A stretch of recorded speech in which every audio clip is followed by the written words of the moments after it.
Welcome to you friends, Step 4 Special. Today in this video we will discuss paper 12 unit 2.1.2 part 2 step of lesson plan।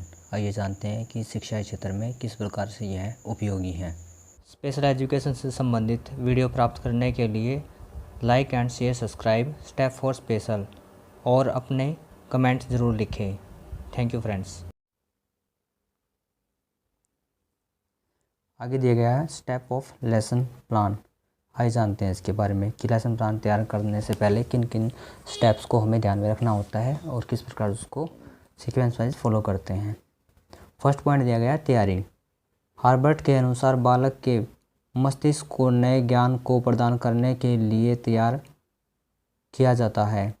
जिस प्रकार बीज बोने से पहले ज़मीन को तैयार किया जाता है, उसी प्रकार बच्चे को भी नया ज्ञान प्रदान करने के लिए तैयार किया जाता है। इस पद में विद्यार्थी को कुछ नया नहीं बताया जाता। अध्यापक को केवल उपविषय से संबंधित विद्यार्थियों के पूर्व ज्ञान की जानकारी प्रदान करनी होती है। अब यहाँ पर बताया गया है कि जो लेसन प्लान है उसके द्वारा उसी प्रकार से कार्य किया जाता है जिस प्रकार से खेती करते हुए कृषि करते हुए ज़मीन में फसल उगाने के लिए मिट्टी को तैयार किया जाता है, वैसे ही बच्चे को भी नई शिक्षा के लिए तैयार किया जाता है।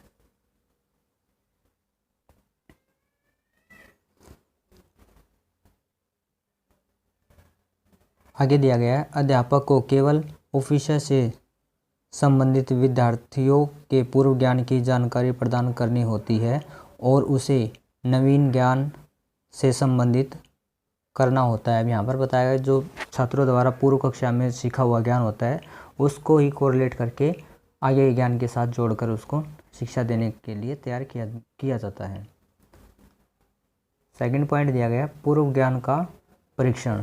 अब यहाँ पर बताया गया कि बच्चों के अंदर इवैल्यूएशन करना है कि उन्होंने जो प्रीवियस ईयर में प्रीवियस क्लास में जो सीखा है क्या उनको याद है या नहीं है, और याद है तो कितना उनको पता है, इसके बारे में डिस्कस करना। हर्बर्ट इसे ग्राही सूत्र का नाम देता है। अध्यापक प्रश्न पूछकर विद्यार्थी के पूर्व ज्ञान की जांच कर सकता है। प्रश्न पूछने के अतिरिक्त नए ज्ञान को पूर्व ज्ञान से रिलेटेड करने के लिए इतिहास पढ़ाते समय वह कहानियाँ भी सुना सकता है। यहाँ पर बताया गया है कि बच्चों के पूर्व ज्ञान का असेसमेंट करते समय टीचर कहानियाँ सुना सकता है और भी उनको नई तरीके से बता सकता है नए ज्ञान के बारे में, यहाँ पर बताया गया है। सेकंड मोटिव दिया गया है उद्देश्य की घोषणा। अब यहाँ पर बताया गया है यदि पाठ का परिचय प्रभावपूर्ण हो तो उसे पाठ का उद्देश्य समय ही स्पष्ट हो जाता है। 2 पॉइंट दिया गया प्रस्तुतिकरण। विषय सामग्री प्रस्तुत करते समय अध्यापक को विद्यार्थियों के स्तर तक आना चाहिए।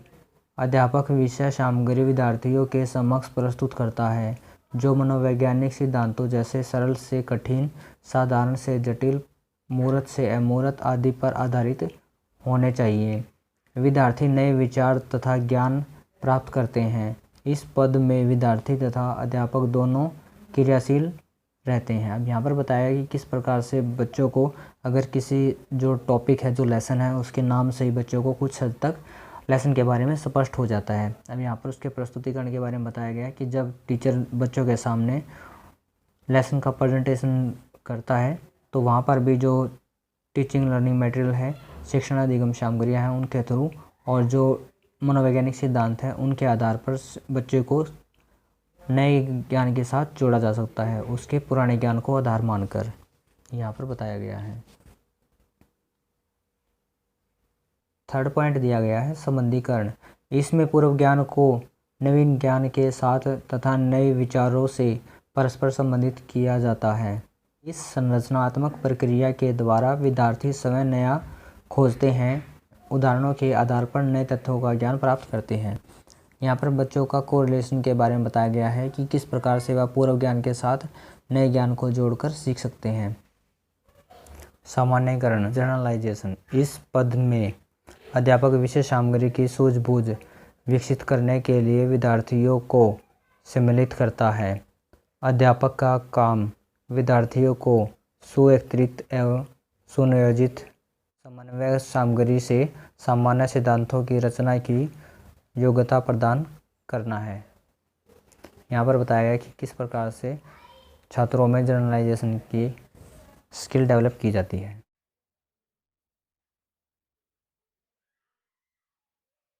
आगे दिया गया है, यदि विद्यार्थियों के द्वारा कोई गलती हो तो अध्यापक के द्वारा उन्हें ठीक किया जाता है।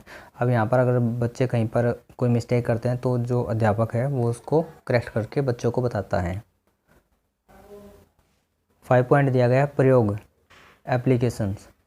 विद्यार्थी की सदा यह इच्छा रहती है कि वह सामान्यीकरण का प्रयोग करे। सामाजिक अध्ययन में ज्ञान का प्रयोग वह मानचित्र बनाने, चित्र बनाने, समय सारणी या ग्राफ इत्यादि बनाने में कर सकता है। प्रयोग के द्वारा ये सभी तथ्य विद्यार्थियों के दिमाग में स्थायी हो जाते हैं। अब यहाँ पर बताया है कि किस प्रकार से छात्रों को एप्लीकेशन का ऑप्शन देकर उनको इस रूप में आगे बढ़ाकर जो उनकी स्किल है उसको डेवलप किया जा सकता है। 6 पॉइंट दिया गया है यहाँ पर, पुनरावृत्ति, रिकैप करवाना। यह इस प्रक्रिया का अंतिम पद है। इसमें अध्यापक यह जानने का प्रयास करता है कि विद्यार्थी विषय सामग्री को समझ पाए हैं या नहीं। यह सामान्य रूप से निम्नलिखित ढंग से किया जाता है। अब यहाँ पर बताया गया कि किस प्रकार से अध्यापक छात्रों को जो नहीं पता है उसके बारे में बताता है और छात्रों ने कितना सीखा उसके बारे में जानने का प्रयास करता है। फर्स्ट दिया गया है यहाँ उपयुक्त प्रश्न पूछना। सेकंड दिया गया है संक्षिप्त वस्तुनिष्ठ प्रश्नों का प्रयोग करना। थर्ड दिया गया छात्रों के द्वारा मानचित्र भरवाना। इस प्रकार से छात्रों की पुनरावृत्ति की जा सकती है, यहाँ पर बताया गया है। फ्रेंड्स, यह वीडियो अगर आपके लिए किसी प्रकार से एजुकेशन में सहायक रही है तो please like, share and subscribe और अपना कमेंट ज़रूर दें और आगे की वीडियो के लिए बने रहें। Step 4 special. Thank you.